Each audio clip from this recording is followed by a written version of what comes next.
Hi guys, എൻ്റെ പുതിയൊരു വീഡിയോയിലേക്ക് എല്ലാവർക്കും സ്വാഗതം. ഞാനിപ്പോൾ ഉള്ളത് ഉസ്ബെക്കിസ്ഥാനിലെ നമ്മുടെ സ്വന്തം താഷ്കന്ദിലാണ്. അപ്പോൾ ഈ കഴിഞ്ഞ ലാസ്റ്റ് എപ്പിസോഡ് ഞാൻ ചെയ്തിരുന്നത് താഷ്കന്ദിൽ വെച്ചിട്ടായിരുന്നു. സത്യം പറഞ്ഞാൽ ആ എപ്പിസോഡും ഈ എപ്പിസോഡും തമ്മിൽ ഏകദേശം ഒരു 4-5 മാസത്തിൻ്റെ വ്യത്യാസമുണ്ട് കേട്ടോ. കാരണം ഞാൻ അന്ന് ആ ലാസ്റ്റ് എപ്പിസോഡ് ചെയ്തത് ഞാൻ നാട്ടിലേക്ക് പോകുന്നതിൻ്റെ തലേ ദിവസമായിരുന്നു. കാരണം കഴിഞ്ഞ ലാസ്റ്റ് പോകുന്നത് ഞാൻ പെരുന്നാളോടനുബന്ധിച്ചാണ് നാട്ടിലേക്ക് പോയത്. ഒരുപക്ഷെ എനിക്ക് തോന്നുന്നു ആ എയർപോർട്ടിൽ നിന്നുള്ള വീഡിയോ എപ്പിസോഡ് ഞാൻ ഇട്ടിട്ടുണ്ടായിരുന്നില്ല. കാരണം അത് കംപ്ലീറ്റഡ് ആയിരുന്നില്ല, ഫിനിഷ്ഡ് ആയിരുന്നില്ല. അതുകൊണ്ടാണ് ഞാനത് ചെയ്യാതിരുന്നത്. അപ്പോൾ നിലവിലിപ്പോൾ ഞാൻ ഉസ്ബെക്കിലുള്ളത്. അതിനിടയിൽ ഞാൻ നാട്ടിലൊരു 3-4 മാസം നിന്നു. കാരണം അഡ്മിഷൻ്റെ ടൈമാണല്ലോ നമ്മുടെ ഈ കഴിഞ്ഞ വർഷത്തെ അഡ്മിഷൻ്റെ പീരീഡാണ്. ആ സമയത്ത് നിർബന്ധമായിട്ട് നാട്ടിലുണ്ടായാലേ പറ്റുള്ളൂ. കാരണം അഡ്മിഷനുമായി ബന്ധപ്പെട്ടുള്ള കാര്യങ്ങളൊക്കെ ചെയ്യുന്നതിന് വേണ്ടിയിട്ട്. അത് കഴിഞ്ഞ് ഞാൻ കസാഖിസ്ഥാനിലേക്ക് വന്നു. കസാഖിസ്ഥാനിൽ ഏകദേശം 2 മാസത്തിലധികം അവിടെ നിന്നു. അവിടെ നിന്ന് നേരെ ഉസ്ബെക്കിസ്ഥാനിലേക്ക് എത്തി. കസാഖിസ്ഥാനിൽ നമ്മുടെ കുട്ടികളൊക്കെ പുതിയതായിട്ടുള്ള ഈ വർഷത്തെ അഡ്മിഷൻ എടുത്ത കുട്ടികളൊക്കെ കസാഖിസ്ഥാനിലെത്തി. അവരുടെ കാര്യങ്ങളൊക്കെ ക്ലിയറായി ഞാൻ ഉസ്ബെക്കിസ്ഥാനിലേക്ക് വന്നു. ഉസ്ബെക്കിസ്ഥാനിൽ ഇപ്പോൾ വന്നിട്ട് 1 മാസം ആവാൻ പോവുകയാണ്. അപ്പോൾ ഞാൻ എന്തുകൊണ്ട് വീണ്ടും ഈ ഒരു എപ്പിസോഡ് തുടങ്ങാനുള്ള കാരണം എന്ന് വെച്ച് കഴിഞ്ഞാൽ, ഉസ്ബെക്കിസ്ഥാനിൽ ഇപ്പോൾ ഞാൻ വന്നിട്ടുള്ളത് ഈ വർഷത്തെ അഡ്മിഷനുമായി ബന്ധപ്പെട്ടോ അല്ലെങ്കിൽ കുട്ടികളുടെ കാര്യവുമായി ബന്ധപ്പെട്ടോ മാത്രമല്ല, ഇവിടെ നമ്മൾ കുറച്ചുകൂടി വിപുലമായിട്ടുള്ള രീതിയിൽ ഇവിടെ ജീവിക്കണമല്ലോ. സ്വാഭാവികമായിട്ടും ഒരു അഡ്മിഷൻ കൊണ്ട് മാത്രം ഇവിടെ നിലനിൽക്കാൻ പറ്റില്ലല്ലോ. അപ്പം കസാഖിസ്ഥാനുള്ളതുപോലെ തന്നെ ഇവിടെയും നമ്മുടെ ട്രാവൽ കമ്പനിയും കാര്യങ്ങളൊക്കെ ഓപ്പണായി വരികയാണ്. നമ്മുടെ ട്രാവൽ ഗസ്റ്റുകൾക്കുള്ള ഇവിടെ നിന്ന് ടൂറിസ്റ്റുകൾക്കുള്ള സർവീസ് നമ്മുടെ ട്രാവോ കസാഖ് ഉസ്ബെക്കിസ്ഥാനിലും കൂടി വ്യാപിപ്പിക്കുകയാണ്, കസാഖിസ്ഥാനിൽ മാത്രമല്ല. അപ്പോൾ അതിൻ്റെ ഉദ്ദേശത്തോടും കൂടിയാണ് ഇവിടെ ഉള്ളതിപ്പോൾ. മറ്റൊരു കാര്യം, എന്തുകൊണ്ടാണ് ഈ എപ്പിസോഡ് തുടങ്ങാൻ കാരണം എന്ന് വെച്ച് കഴിഞ്ഞാൽ, കുറച്ച് കാരണങ്ങളുണ്ട്. ഇനി വരുന്ന എപ്പിസോഡുകളൊക്കെ നിങ്ങൾക്ക് അതിൽ നിന്ന് എന്തുകൊണ്ടാണെന്നുള്ള കാര്യങ്ങൾ മനസ്സിലാവും. അപ്പോൾ ഇന്നത്തെ ദിവസത്തിൻ്റെ പ്രത്യേകത വെച്ച് കഴിഞ്ഞാൽ, ഇന്നത്തെ വെള്ളിയാഴ്ചയാണ്. ഞാൻ ജുമയ്ക്ക് വേണ്ടിയിട്ട് പള്ളിയിലേക്ക് പോവുകയാണ്. അപ്പോൾ എൻ്റെ റൂമിൽ നിന്ന് ഇറങ്ങിയിട്ട് ജസ്റ്റ് നടക്കുകയാണ്. ഇവിടെ നിങ്ങൾക്ക് മനസ്സിലാവും, എൻ്റെ ബാക്ക് സൈഡിൽ പള്ളി കാണുന്നുണ്ടാവും. ഇവിടെ കണ്ടോ ഫുള്ള് ബ്ലോക്കായി കിടക്കുകയാണ്. അപ്പോൾ ട്രാഫിക് സിഗ്നൽ വന്നു. അപ്പോൾ നമ്മൾ ഇവിടെ ഒരുപാട് പള്ളിയിൽ നിന്ന് ഇന്ന് ജുമ ആയതുകൊണ്ട് തന്നെ ഉസ്ബെക്കിസ്ഥാനിൽ പൊതുവെ റോഡ് സൈഡിലൊക്കെ വണ്ടികൾ നിർത്തിയിട്ടുണ്ട്. അപ്പോൾ ഈ റോഡിന് കുറച്ച് കഴിയുമ്പോൾ ബ്ലോക്ക് ചെയ്തിട്ടുണ്ട് ഇവിടുത്തെ പോലീസ് ഓഫീസേഴ്സ് വന്നിട്ട്. ഈ റോഡൊക്കെ ബ്ലോക്ക് ചെയ്യും. ആ സമയത്ത് അതിലൂടെ വാഹനങ്ങൾക്ക് പോകാൻ സാധിക്കില്ല. അപ്പോൾ അങ്ങനെയുള്ള ഒരു കാര്യങ്ങളും കൂടി ഉണ്ട്. ഓക്കെ, പിന്നെ മറ്റൊരു കാര്യം എന്ന് വെച്ച് കഴിഞ്ഞാൽ, തിരിച്ച് വന്നിട്ട് ഇപ്പോൾ കസാഖിസ്ഥാനിൽ 2 മാസത്തിലധികം ഉണ്ടായി, ഇവിടെ 1 മാസത്തിലധികമായി. എന്തുകൊണ്ട് വീണ്ടും വീഡിയോ ചെയ്തില്ല, ഡേ ലൈഫ് വീഡിയോ ചെയ്തില്ല എന്ന് ചോദിച്ചു കഴിഞ്ഞാൽ, നമ്മൾ ഒരുപാട് കാര്യങ്ങൾ വീണ്ടും റിപ്പീറ്റായി പോകുന്ന സ്ഥലങ്ങളോ അങ്ങനെയുള്ള കാര്യങ്ങളൊക്കെ വീണ്ടും വീഡിയോ ചെയ്യുമ്പോൾ അത് സ്വാഭാവികമായിട്ടും നിങ്ങൾക്കൊരു മടുപ്പ് ഉണ്ടാക്കാൻ സാധ്യതയുണ്ട്. അതുകൊണ്ടാണ് ചുരുക്കിയ ആവശ്യമുള്ള കാര്യങ്ങൾ മാത്രം നമ്മൾ വീഡിയോയിൽ ഉൾപ്പെടുത്തുകയും അങ്ങനെ ആ രീതിയിൽ മാത്രമാണ് നമ്മൾ എന്ത് ചെയ്തിട്ടുള്ളത്, വീഡിയോ ചെയ്തിട്ടുള്ളത്. ഇപ്പോൾ ഈ ഉസ്ബെക്കിസ്ഥാൻ്റെ ഡേ ലൈഫ് ഇത്രയും ദിവസങ്ങൾ നമ്മൾ പല തിരക്കുകളിലും കാര്യങ്ങളൊക്കെ ആയിരുന്നു. നമ്മുടേതായിട്ടുള്ള ബിസിനസ് മീറ്റിങ്ങുകളും നമ്മുടേതായിട്ടുള്ള ആവശ്യങ്ങളും, പിന്നെ നിങ്ങൾ കാണിച്ച പോലെ പഴയ കുട്ടികളുടെ കൂടെ അവരുടെ കൂടെയൊക്കെയുള്ള സമയം ചിലവഴിക്കുന്ന കാര്യങ്ങളൊക്കെ ആയിരുന്നു. അപ്പം അല്ലാതെ ഇവിടെ നിങ്ങൾ ഉദ്ദേശിക്കുന്ന പോലെ ഡെയിലി ഓരോ ടൂറിസ്റ്റ് സ്പോട്ടുകളിലൊക്കെ പോയി കറങ്ങുന്ന ആൾക്കാരല്ല നമ്മൾ. അപ്പം അങ്ങനെ ഉള്ളതുകൊണ്ട് തന്നെ ചില വീഡിയോകൾ നിങ്ങൾക്ക് എന്ത് ചെയ്യും, ഒരു മടുപ്പ് ഉണ്ടാക്കാൻ സാധ്യതയുണ്ട് സ്വാഭാവികമായിട്ടും.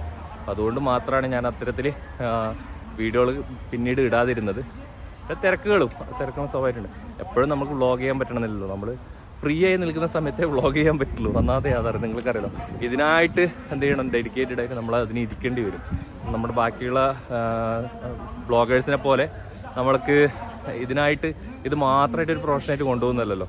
സ്വാഭാവികമായിട്ടും നമ്മൾക്ക് നമ്മുടെ ബിസിനസ്സിൻ്റെ ഇടയിലുകളും നമ്മൾക്ക് ഈ ഉസ്ബെക്കിസ്ഥാൻ, കസാഖിസ്ഥാൻ പോലുള്ള രാജ്യങ്ങൾ നിങ്ങൾക്ക് പരിചയപ്പെടുത്തി തരാൻ നമ്മുടെ ജീവിത രീതി എന്തൊക്കെയാണ്, ഇവിടെ എങ്ങനെയാണെന്നൊക്കെ നിങ്ങളിലേക്ക് ഒരു ഇൻഫർമേഷൻ എത്തിക്കുക എന്നുള്ളത് മാത്രമാണ് ഞാൻ ഉദ്ദേശിച്ചുള്ളത്. ഇവിടെ പഠിക്കാൻ വരുന്ന കുട്ടികൾക്കായിക്കോട്ടെ, അല്ലെങ്കിൽ ഇവിടെ ജോലി ചെയ്യാൻ വരുന്ന ആൾക്കാരായിക്കോട്ടെ, ബിസിനസ് ചെയ്യാൻ വരുന്ന ആൾക്കാരായിക്കോട്ടെ, അത്തരത്തിലുള്ള ആൾക്കാർക്ക് ഉപകാരപ്പെടുന്ന ഒരു വീഡിയോ എന്നുള്ളത് മാത്രമാണ് ഇതിൽ ഉദ്ദേശിക്കുന്നത്, ഡേ ലൈഫ് എന്നുള്ളതുകൊണ്ട്.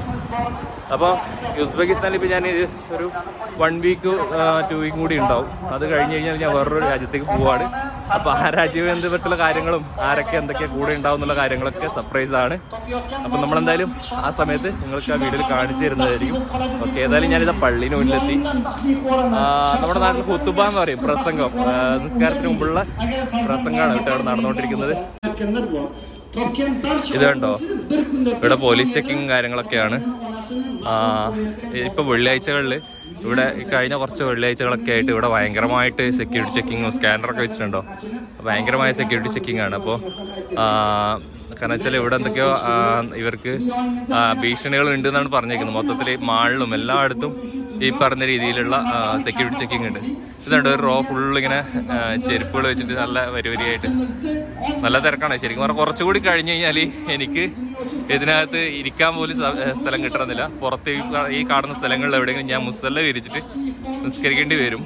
അപ്പം ഇവിടുത്തെ ഭാഷയിലാണ് ഖുതുബ കേട്ടല്ലോ. ഇനി ഖുതുബ കഴിഞ്ഞ് കുറച്ച് കഴിഞ്ഞാൽ പെട്ടെന്ന് നിസ്കാരമുണ്ട്. ആദ്യം സുന്നത്ത് നിസ്കാരം, പിന്നെ ജുമാ നിസ്കാരം. അതായത് ഈ ജുമാക്ക് മുമ്പ് ഒരു രണ്ട് റകഅത്ത് എന്നുള്ള രീതിയിൽ ഇവരുടെ പ്രാർത്ഥന നിസ്കാരം ഉണ്ടാവും.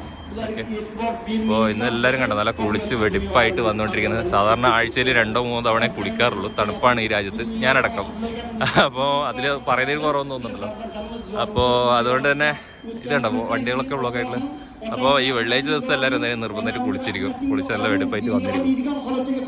ഓക്കെ, ഇതാട്ടോ ഇവിടുത്തെ പള്ളി. ഇത് രാത്രി കാണാൻ നല്ല രസമാണ്, നല്ല ഭംഗിയാണ്. ഓക്കെ, അപ്പോൾ ഏതായാലും നിസ്കരിക്കാൻ കയറട്ടെ കേട്ടോ. നിസ്കാരം കഴിഞ്ഞിട്ട് ബാക്കി കാണാം.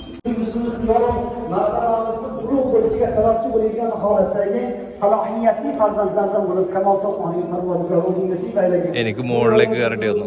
താഴെ കണ്ടോ എല്ലാവരും.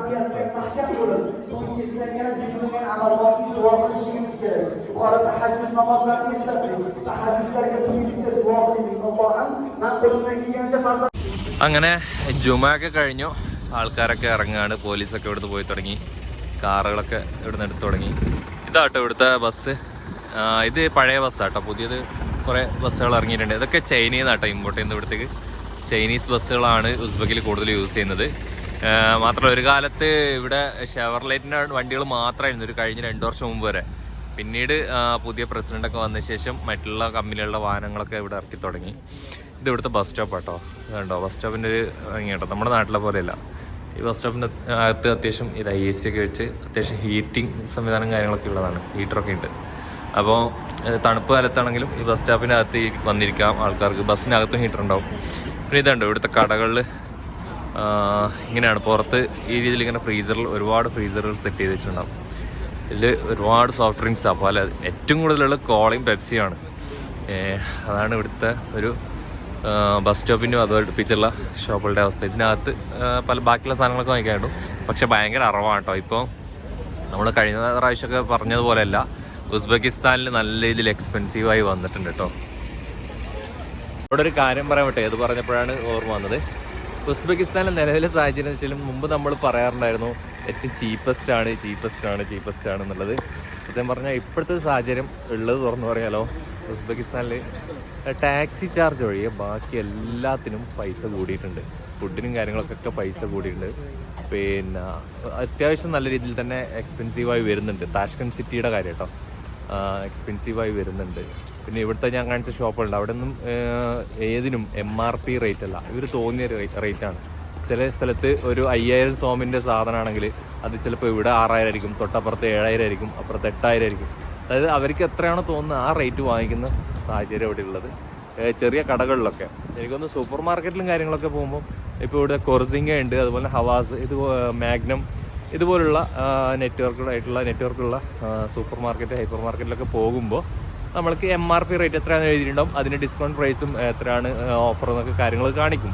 പക്ഷേ ഇതുപോലെ ഷോപ്പുകളിൽ പോകുമ്പോൾ ശ്രദ്ധിക്കുക, ഇവിടെ വരുന്ന ആൾക്കാരൊക്കെ ശ്രദ്ധിക്കുന്ന ഒരു സംഗതി, ഷോപ്പുകളിൽ നിന്ന് വാങ്ങിക്കുന്നതിനേക്കാൾ നല്ലത് നിങ്ങൾക്ക് ഈ പറയുന്ന കൊർസിംഗ, അതുപോലെ തന്നെ മാഗ്നം, ഹവാസ് ഇപ്പോലുള്ള ഹൈപ്പർ മാർക്കറ്റുകളിൽ നിന്ന് വാങ്ങിക്കുന്നതായിരിക്കും കുറച്ചുകൂടി നന്നാവുക. ഓക്കെ, അപ്പോൾ ഒരു കാര്യം ഓർക്കുക, ഉസ്ബെക്കിസ്ഥാൻ ഇപ്പോൾ കുറച്ചുകൂടി എക്സ്പെൻസീവായി വരുന്നുണ്ട്. പഴയ പോലെ ചീപ്പസ്റ്റ് ആയിട്ട് ഇവിടെ ആകെ വാങ്ങിക്കാൻ പറ്റുന്നത് KFC മാത്രമാണ് അന്നും ഇന്നും. ബാക്കിയൊക്കെ റേറ്റ് കൂട്ടിയിട്ടുണ്ട്, നല്ല രീതിയിൽ വ്യത്യാസം വന്നിട്ടുണ്ട്. സ്വാഭാവികമായിട്ടും ഇന്ത്യൻ റേറ്റുമായിട്ട് കമ്പയർ ചെയ്യുമ്പോൾ വ്യത്യാസം വന്നിട്ടുണ്ട് കേട്ടോ. മുമ്പ് ഒരു സോമിന് 130 രൂപയായിരുന്നു, ₹1 130 സോമായിരുന്നെങ്കിൽ ഇന്ന് ₹1 150 സോമായിട്ടുണ്ട്. ആ ഒരു തരത്തിലുള്ള വ്യത്യാസങ്ങൾ വന്നിട്ടുണ്ട്. പക്ഷേ അതോടനുബന്ധിച്ച് ഫുഡിൻ്റെ റേറ്റും കാര്യങ്ങളൊക്കെ വ്യത്യാസം വന്നിട്ടുണ്ട്. പിന്നെ $1 ഇവിടെ 12.5 ലക്ഷം ടെങ്കി ആയിരുന്നുണ്ട്, അതിപ്പോൾ 12,70,000 സോമായിട്ടുണ്ട്. ടെങ്കിയല്ല സോമ്, ഇടയ്ക്കിടയ്ക്ക് അങ്ങോട്ടും മാറിപ്പോകും. അപ്പോൾ അതാണ് സംഗതി. എത്രയാ വാഹനങ്ങൾ നോക്കിയാൽ ഫുള്ള് അങ്ങോളം വരെ. ഇത്രയും തിരക്ക് ഈ ഒരു ടൈമിന് മാത്രമേ ഉണ്ടാവുള്ളൂ കേട്ടോ, ഈ പള്ളിയിൽ നിന്ന് ഇറങ്ങുന്ന ഒരു ടൈമിന്. കുറച്ച് കഴിഞ്ഞാൽ ഇതൊക്കെ നിൽക്കും.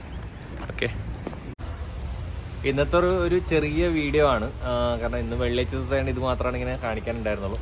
പിന്നെ ഈ വീഡിയോ നിങ്ങൾക്ക് ഉപകാരപ്പെടും എന്ന് കരുതുന്നു. പിന്നെ ഇന്നിവിടെ ഇപ്പം ക്ലൈമറ്റ് എന്ന് പറയുന്നത് ഇപ്പോൾ 1 ഡിഗ്രി 2 ഡിഗ്രി ഒക്കെയാണ് ഉള്ളത്. വിൻ്ററിലേക്ക് വന്നുകൊണ്ടിരിക്കുകയാണ്. എനിക്ക് തോന്നുന്നു കസാക്കിലൊക്കെ ഓൾമോസ്റ്റ് -3 ഒക്കെ ആയിട്ടുണ്ട്, -3 -4 ഒക്കെ ആയിട്ടുണ്ട്. സ്നോഫോളൊക്കെ വന്നു തുടങ്ങിയിട്ടുണ്ട്. ഇവിടെ 1 ഡിഗ്രി 2 ഡിഗ്രി ഒക്കെയാണ് ഉള്ളത് ഇപ്പോൾ. കമ്പാരിറ്റീവ് മറ്റുള്ള ഇപ്പോൾ ഈ പറയുന്ന കസാക്ക് വെച്ച് നോക്കുമ്പോൾ ഇവിടെ കുറച്ച് തണുപ്പ് കുറവാണ്. അങ്ങനെ ഒരു കാര്യമുണ്ട്. അപ്പോൾ എന്തായാലും ഇന്നത്തെ വീഡിയോ ഇവിടെ അവസാനിപ്പിക്കുകയാണ്. അടുത്ത വീഡിയോ വരുന്നവരെ ബൈ.